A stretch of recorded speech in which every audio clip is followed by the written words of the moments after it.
In today's class, we will be discussing about gametogenesis. When a male gamete spermatozoa fuses with the female gamete ova, a zygote is formed and this zygote develops into an embryo.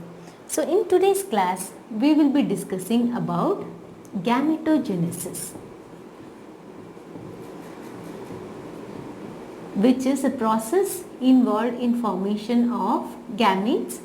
It is of two types. So one is the spermatogenesis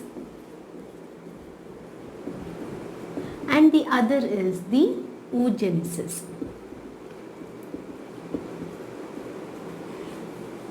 The spermatogenesis, to begin with the spermatogenesis, it is a process wherein a male gamete spermatozoa is formed. This process, spermatogenesis, occurs in the male gonad, which is the testis. When does this process start? It starts in males in their pubertal age group, which is around 12 to 14 years of age. So, around 12 to 14 years of age, this process sets in. When does it stop? It is not certain. Now, the oogenesis, it will lead to the formation of the female gamete, which is the ova. Where does this occur? In the female gonad, which is the ovary. When does this process start? Unlike spermatogenesis, this process begins before birth. So it begins even before the birth. When does it stop? It stops when a woman attains a menopausal age group, which is around 45 to 50 years. So today we will be discussing about the spermatogenesis in detail. So let us start with the spermatogenesis. Spermatogenesis.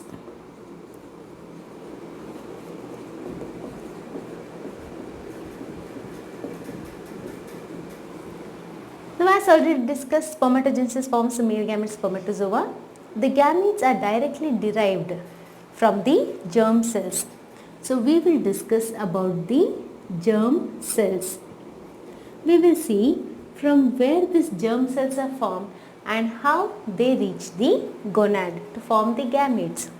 Now, for that, let us draw a diagram of the embryo at its earliest. The embryo in its earliest development, it will be in the form of ball. If you take a cut section of this embryo and see this aspect, that is what we are drawing here. So the embryo is just like a rod. It consists of two layers. The layer what I am drawing now, that is called as the epiblast. So what I am drawing here, that is called as the epiblast. It consists of another layer which is called as the hypoblast. So this layer what I am drawing here, that is called as the hypoblast. It is surrounded by two cavities. This cavity above is called as the amniotic cavity and this is called as the yolk sac. So this is our embryo. So this is our embryo having two layers, epiblast and the hypoblast. Now what happens in the early second week of development? Some cells will proliferate from the epiblast, which means some cells, the epiblast cells, will give rise to a cell which is called as primordial germ cells. Once these primordial germ cells are formed, they don't consider this place to be safe and they migrate and change their location to a safer place, which is in the yolk sac. They come and settle in this aspect of the yolk sac. This is the dorsal wall of the yolk sac. So what happens? In the earliest second week of development, the epiblast cells will proliferate. They will multiply and give rise to the primordial germ cells. For some reasons, I will let you know, The primordial germ cells don't consider this place to be safe. They migrate and they happily settle in the dorsal wall of the yolk sac. Then, around 4th week of development, the primordial germ cells from the dorsal wall of the yolk sac, they move to the developing gonad, and by the 5th week, the primordial germ cells will reach the developing gonad. Now, the reason why the primordial germ cells immediately after forming, why did they travel to the dorsal wall of the yolk sac? That is because in this region, in the caudal end of the embryo, something called as primitive streak will develop on the 15th day of development. So what happens? On 15th day of development, in the caudal end of the embryo, primitive streak will start appearing. Now these primordial germ cells, in order to escape from the primitive streak, they will change their location and they will come and settle in the dorsal wall of the yolk sac. Now what is this primitive streak? This primitive streak, it has a capacity to convert all the epiblast cells into the 3 germ layers, ectoderm, endoderm and the mesoderm. So in order to escape the inductive influence of the primitive streak, the primordial germ cells will migrate and settle in a much safer place, which is the dorsal wall of the yolk sac. Because these primordial germ cells should remain as primordial germ cells. If they were present here, the primitive streak will convert them into either ectoderm, endoderm and mesoderm. Now they have to reach the developing gonad as primordial germ cells. That is why they change their place. Now we will draw one more diagram to see how the germ cells will migrate to the gonad. Now for that, we will draw one more diagram. So this is the embryo.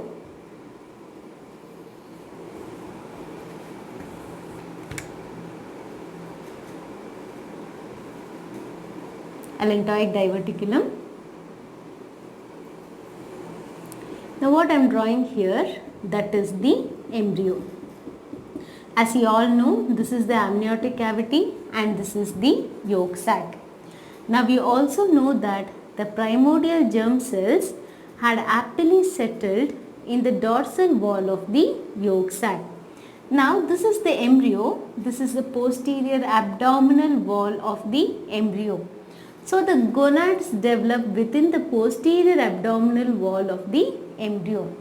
So around 4th week, these primordial germ cells, they travel in order to reach the gonad, and they reach the gonad by 5th week of development. Now we will see one more diagram. In this diagram we will see how exactly the movement occurs.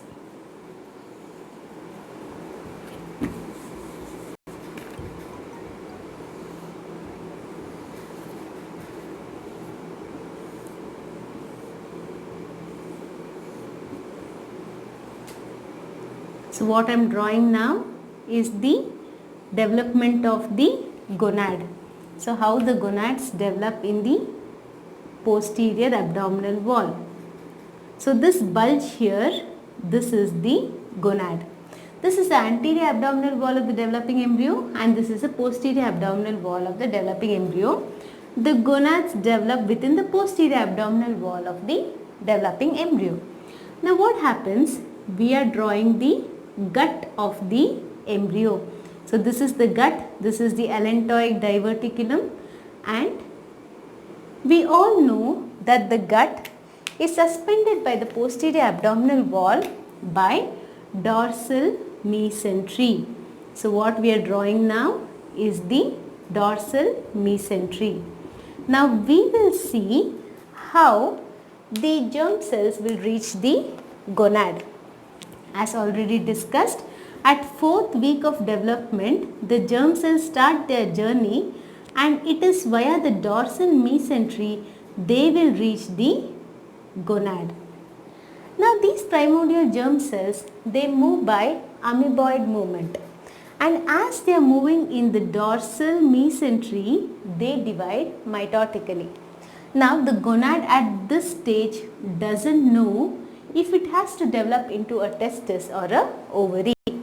It is the chromosomal complement of the primordial germ cells which will decide the fate of the gonad. So if the chromosomal complement of the primordial germ cells is 44XY, the gonads develop into testis. If it is 44XX, the gonads develop into ovary. Now since we are discussing spermatogenesis, the chromosomal complement of the primordial germ cells will be 44XY. Now what happens, another important thing happens is the presence of Y chromosome. Y chromosome has a gene within it that is known as SRY gene. So as these primordial germ cells are ascending to reach the gonad, this SRY gene gives signal to the gonad to develop the gonad into the testis. So the SRY gene present within the primordial germ cells, it gives instruction to the gonad to prepare and keep the gonad to form the testis. So the gonad responds to the signal given by the SRY gene present in the Y chromosomes, and in response to that it prepares something within the gonad, and this is called as the sex cords. This is called as the sex cords. So the gonad keeps itself ready to welcome the primordial germ cells. As already discussed, the primordial germ cells will reach the gonad at 5th week of development. Now once the primordial germ cells reach the gonad, they are present within this sex cords. So you will see that in future in the testis, these sex cords will form the seminiferous tubule of the testis. So it will form the seminiferous tubule, and also the cells of these sex cords will form a cell which is called as the Sertoli cells. Okay. So this is about how the primordial germ cells will reach the gonad in order to form the gametes. So now we will see a cut section of the testis. As already discussed, the spermatogenesis occurs in the testis, which is the male gonad. So if we take a cross section of the testis, this is how it looks like. So this is the testis. The inner aspect of the testis is thrown out into so many compartments. Approximately around 250 compartments will be present within the testis. These compartments, each compartment will have a coiled tube, and that tube is called as seminiferous tubule. These tubes are called as seminiferous tubule, and these seminiferous tubule are the functional unit of the testis. It is inside these tubules the spermatogenesis will occur. And before puberty, these seminiferous tubules, they don't have lumen, they are like a rod. The lumen develops within the seminiferous tubule at puberty, and thereon the spermatogenesis is carried on. If we take a cut section of the seminiferous tubule and draw it here separately, we will see the cut section of the seminiferous tubule having two types of cells, namely one is the Sertoli cells which we saw just now, Sertoli cells, and the other one is primordial germ cells. So these two cells are present within the seminiferous tubule. So to draw the Sertoli cells, these are the Sertoli cells. The function of these Sertoli cells is to provide support and nourishment to the primordial germ cells. So what we are drawing now is the Sertoli cells. So these are the Sertoli cells. So these are the Sertoli cells. This is the lumen of the seminiferous tubule. Now in between the Sertoli cells are present the primordial germ cells. These primordial germ cells, they undergo repeated mitotic division and meiotic division, and they form the spermatids. The spermatids formed initially are not mature enough to fertilize the ovum. Therefore, what they do is they go and plunge into within the recess of the Sertoli cells until maturation. So this is the Sertoli cells. These are the immature sperms. So they are plunging into the recess of the Sertoli cells till maturation, and once they are matured, they are let into the lumen of the seminiferous tubule. So the mature sperms will move through the seminiferous tubule. See the steps involved in spermatogenesis. So we have already discussed about the primordial germ cells. We saw previously that how the primordial germ cells were formed from the epiblast. They changed their location to the dorsal wall of the yolk sac. Around 4th week, they started their journey from the dorsal wall of the yolk sac to the developing gonad. They reached the developing gonad by around 5th week. Now the primordial germ cells, they have already reached the male gonad, which is the testis, and at puberty, which is around 12 to 14 years, as the puberty sets in, spermatogenesis will start occurring. So the primordial germ cells they are already present in the male gonad, which is the testis. Now we will first see the chromosomal complement of this primordial germ cells.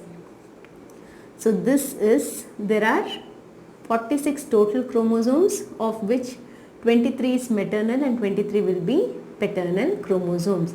If you think this is the paternal chromosome and this is the maternal chromosome, the number of chromosome n is equals to 23. So 23 plus 23, n is equals to 2n, n is equals to 46 number of chromosomes. When we speak about the genetic constitution is indicated by the capital letter N. 1n plus 1n is equals to 2n is the genetic materials present. Now we will see what happens to the primordial germ cells. It undergoes mitotic division. To form the dark type A spermatogonia. The same here, dark type A spermatogonia. This is kept as a reserve, and this undergoes further mitotic division to form one well differentiated and another dark type A spermatogonia. So this is well differentiated and it is pale in color, that is why it is pale type A spermatogonia, and one more will be dark type A spermatogonia. Again this will be kept as reserve. One more mitotic division will set in, and this will give rise to type B spermatogonia. It will give rise to type B spermatogonia. Now what happens? One more mitotic division will occur and it will give rise to primary spermatocytes. So it will give rise to primary spermatocyte. Same here, primary spermatocyte and the primary spermatocytes. Now there are certain changes which occur. The cell prepares itself to undergo division. So let us see what are the changes. We have already seen here that the chromosomal complement n is 2n, which is 46, but the genetic material was 2n. Now in order to divide, what happens is the genetic material doubles. So what happens in a primary spermatocyte is there is doubling of the genetic material. However, the number of chromosomes are still 46. Number of chromosomes do not double. So we already know that this shaded one is the paternal chromosome and unshaded is the maternal chromosome. So small n, which is the chromosomal number, is still 2n, which is 46. Now the genetic material has doubled. So 2n and 2n is equals to 4 capital N, that is the genetic material. Now this part we will draw it here. So we are drawing the primary spermatocyte and we will see how the first meiotic division will set in. So this we know the shaded one is paternal chromosomes, unshaded is the maternal chromosomes. We all would have observed that no two siblings are very similar to each other. There will be some differences until and unless they are the twins. Now that occurs because of changes occurring here. So what happens is the homologous chromosomes between the maternal and paternal, they will pair with each other. Pairing of homologous chromosomes will occur. So this is the paternal chromosomes, what is shaded, and then maternal chromosomes. So point to point contact occurs between the homologous chromosomes of maternal and paternal, thereby exchange of genetic materials between the two maternal and paternal chromosomes will occur.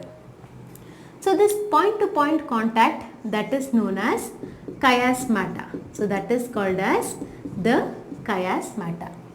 Now what happens is the chromosomes, they separate. Thereby as they separate, they exchange the genetic material between maternal and paternal chromosomes.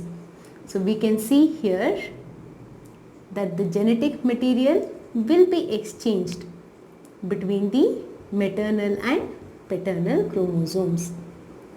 So if this is the paternal chromosomes, what I am drawing here, this is the maternal chromosome. So we can see that genetic material has been exchanged between the paternal and maternal chromosome, and this is the reason why there are so many differences among the siblings. Now what happens is the first meiotic division sets in. The first meiotic division sets in and both the daughter cells receive haploid number of chromosomes. So both the daughter cells will receive haploid number of chromosomes. Has given rise to two daughter cells which have haploid number of chromosomes. Now n is equals to 23 and the genetic constitution will be 2n. Here also it is haploid. So a small n is 23 and the genetic material will be 2n. Now what happens is the second meiotic division sets in. For the second meiotic division, the genetic material will remain constant, it will not double. So what happens is the second meiotic division sets in. Second meiotic division will give rise to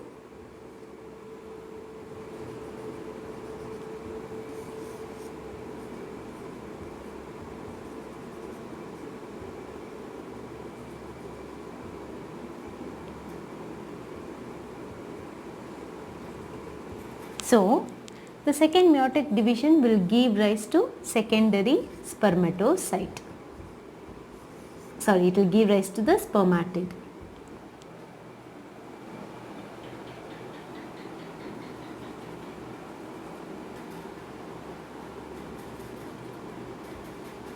So the end result is 4 spermatids. So now the chromosome number is haploid 23 and genetic material is 1n. It is the same for all the 4 spermatids. So these are the steps involved in spermatogenesis. We will have a quick revision. So we have discussed that the primordial germ cells, they will undergo mitosis to give rise to 2 dark type A spermatogonia, Of the 2, one is kept as reserve. The other one will undergo one more mitotic division to give one well differentiated pale staining, pale type A spermatogonia and dark type A spermatogonia. The dark type A spermatogonia is kept as reserve. Now the pale type A undergoes further mitotic division to give type B spermatogonia. Now the type B spermatogonia will undergo mitotic division to give primary spermatocytes. Now these primary spermatocytes will undergo the first meiotic division. So before that there are some steps involved. Mainly the genetic materials are doubling here, the chiasmata formation, wherein genetic materials are exchanged between the maternal and paternal chromosomes. Then once the first meiotic division sets in, the two daughter cells will receive haploid number of chromosomes. Then in the second meiotic division, thereby we get 4 spermatids. So these are the steps involved in spermatogenesis. Now once the spermatogenesis is over, this another very important step which is called as spermiogenesis. So what is the spermiogenesis? It is morphological transformation of the already formed spermatids.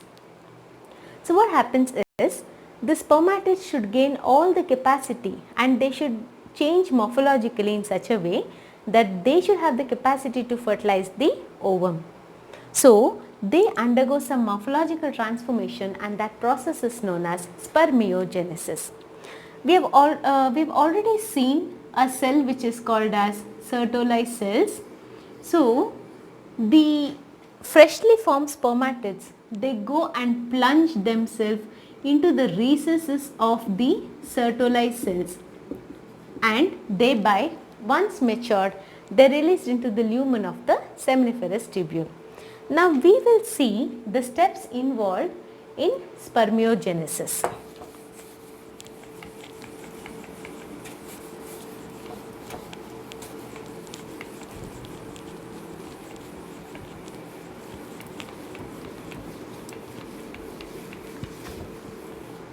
So now we will see spermiogenesis.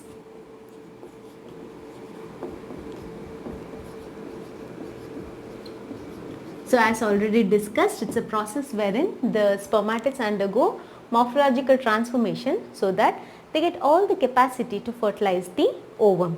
So the spermatid formed, it is having a vesicular nucleus and there are Golgi apparatus containing the acrosome granules, and there are so many mitochondria, the mitochondria and the centriole, proximal centriole and the distal centriole. So this is the nucleus, this is the Golgi apparatus having the acrosomal vesicles, and this is the mitochondria and these are the centrioles.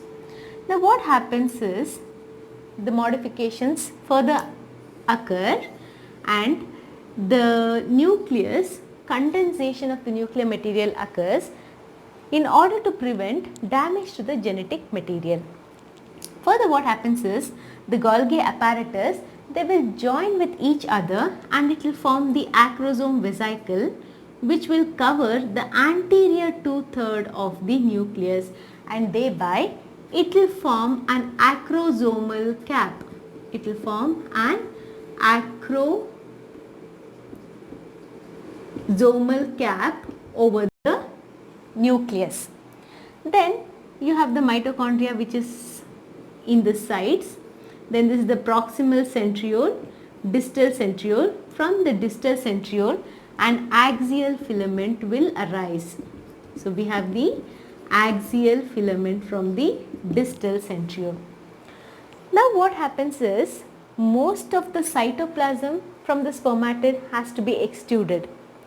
The cytoplasm is mainly obtained from the ovum. So from the spermatid, all the cytoplasm will be sent out as residual body which will be phagocytosed by the Sertoli cells. Now what happens is, most of the cytoplasm is pushed out. Now the nucleus and the acrosome will plunge out. It will just extrude itself from the cytoplasm and it will be occupied within the head. So in the next diagram we will see that this will be the head of the spermatozoa, this will be the neck and the middle piece of the spermatozoa. So the head consists of mainly the nucleus and the acrosomal cap which is enclosing anterior 2/3 of the nucleus, and this is the cell membrane. Between the cell membrane and the acrosomal cap there is no cytoplasm. So the head consists of nucleus and the acrosomal cap. In the neck there is proximal centriole. The distal centriole has moved all the way and it occupies the end of the middle piece. So this is the middle piece and this is the tail of the spermatozoa. The mitochondria which are present here, they will form mitochondrial sheath in the middle piece. So this is the sperm which is formed. Now this sperm has all the characteristics for fertilization. So the changes, morphological changes which a spermatid undergoes. So this is called as spermiogenesis. Thereby the sperm has a head, the neck, the middle piece and the tail. So this is about the spermiogenesis.